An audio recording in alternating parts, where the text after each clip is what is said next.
And a remarkable story told by Janet Kay provides the background. On the night of November 2nd, 1975, I was sitting here doing my homework, and I looked out the window, and right above the blue building, I saw a UFO come down out of the sky. And it landed behind the building, and behind the building is a football field. It landed there. There were two other witnesses, Janet's mother, Helen, and her brother, Jerry. A lot of people in town saw it. I don't know how many people saw it and told us the next day that they saw this thing up in the sky. In the sky.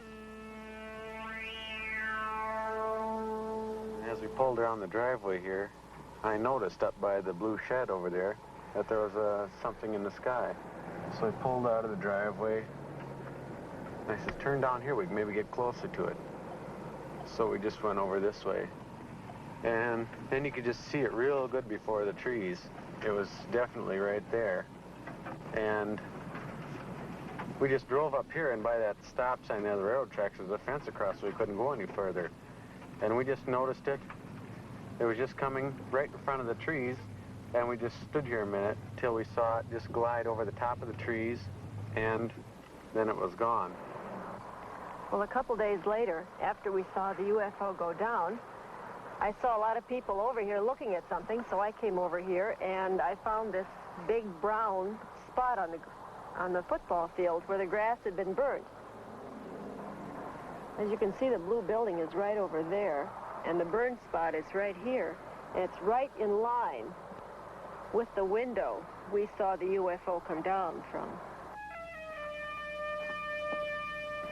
Now, this happens to be the sample from the Medford site, number 2, which does show some strange luminescence properties.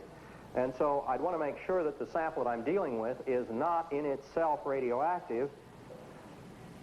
And I don't find that it is. I don't see any evidence of increased radioactivity. Yeah, at the time, it wasn't scary. It didn't frighten me when I looked out the window and I saw it. I didn't get scared or anything. But afterwards, when I realized that what I had seen was unexplainable, that's when it started to get scary. And then when they found the patch on the football field, well, that got a little worse. Furnace ready to be inserted here into the light chamber. And now we've inserted the sample, which is on the electric furnace, into the chamber, and we're going to start heating it. It's been 6 months since we saw the UFO go down, and as you can see, the burnt spot is still visible.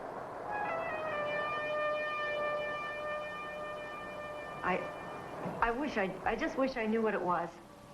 Don't you think so? Yeah, I mean, if it was something, you know, from another country or something the Army was putting up in the air, I wish they'd come and tell us that, that this was it, and not just leave us out here thinking that it was something from some outer space place. I'd be satisfied with any kind of an explanation. Well, we're going to start off here by looking then at the glow curves, which I ran about 2 months ago on the Medford site. And if we look at the curve at the center of the site, we see that there's just a very small rise here. That is, the luminescence peak is very small. At the edge of the site, as we proceed along here, at the edge of the site, we discover the intense luminescence. Now, this luminescence that we are observing is apparently the result of some sort of radiation effect. It looks, at least, as though that particular sample at the edge of the site has been subjected to some kind of high-energy radiation. If I had never seen a UFO, I wouldn't believe in it. I wouldn't believe me if I were you. Because I have nothing to show you. I can't say, you know, I saw this.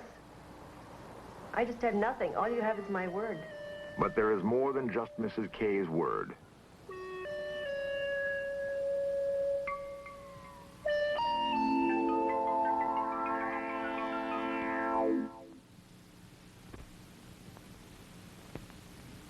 In a recent Gallup poll, 15 million Americans claim to have seen a UFO. 15 million. The same poll showed that 51% of the adult population is convinced that flying saucers are real. For those who haven't seen one, This is a recreation of what Carol Critchfield saw on a hilltop in Big Chimney, West Virginia.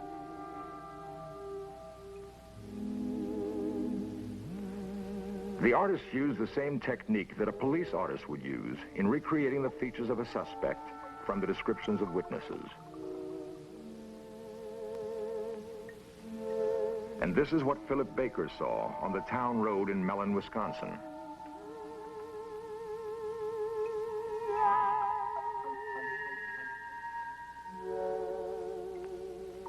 Helen Kay and her children saw this object land on a football field in Medford, Minnesota. The last systematic attempt by the U.S. government to investigate UFOs was conducted by the Air Force and was called Project Blue Book. Project Blue Book ended in 1968. The Air Force had by then investigated more than 11,000 UFO sightings and found explanations for all but 676. The Air Force seemed to have no interest in the sightings it could not readily attribute to earthly phenomena.